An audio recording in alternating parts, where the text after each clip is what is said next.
I ran there. And when Bolaji was talking to me on the phone, I have never experienced any human being in that much of. Look, his stomach was open. But Bolaji was conversing with me like, he was just talking to me like everything was normal. And they didn't even remove the bullet. Till morning, he was like that on the table. They didn't even attend to him. And he was still talking with me. And that did not kill him.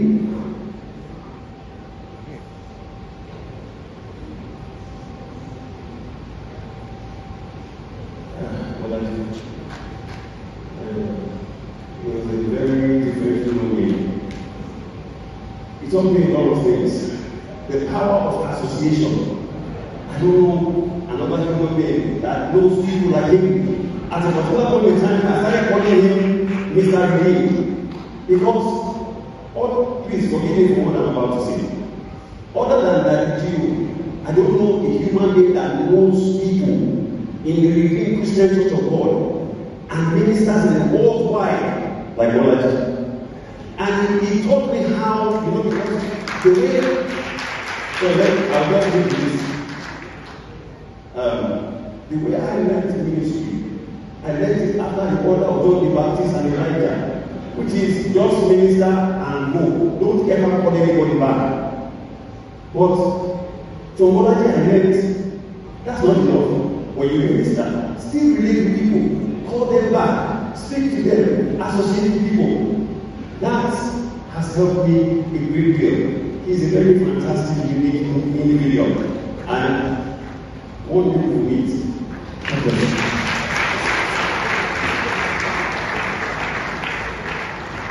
Thank you very much, everybody. What I've done to the coming of stage. I don't know if this is about time, manage time. Bolaji is so many things to so many people. But to me, amongst so many accolades that he gladly only won is that he was a fashion icon. He knew about fashion. Very good. Very good person. Reflecting of all that you see here. I learned that from him. But I know someone who is very particular about perfumes. Very, very those of you who know him. And Bolaji also, these are not his shirts. Bolaji is popular for some of us. The big polo shirts. But so many things. He sang at my wedding. I can say so many things, but one thing I want to say is this, and it might sound a bit strange. It was Bolaji's time to go. And some of you might wonder why I said that.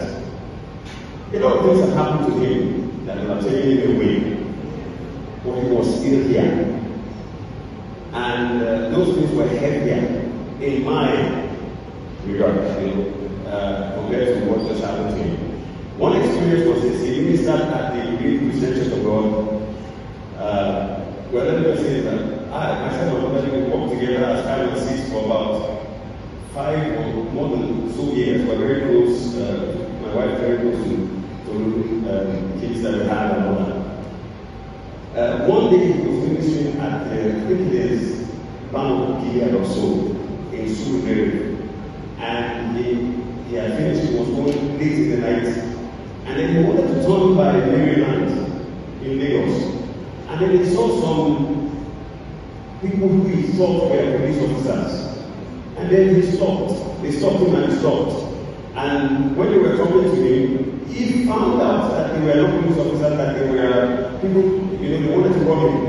And as he wanted to close or open the door or thereabout, one of them fired an AK-47 rifle, point blank. This close to his stomach tore open. Bolaji, he fought them off, they ran away. Bolaji held his intestines in his hands. He got into the car, he was bleeding there. Bolaji drove from there all the way to Surulere to go and meet the pastor that I believe one of his pastors in. One way, to cut a long story short, they took him and brought him to Igobi. I don't know if he had called other people, but he called me. And I ran there. And when Bolaji was talking to me on the phone, I have never experienced any human being in that much of. Look, his stomach was open. But Bolaji was conversing with me like, he was just talking to me like everything was normal. And they didn't even remove the bullet. Till morning, he was like that on the table. They didn't even attend to him. And he was still talking with me. And that did not kill him.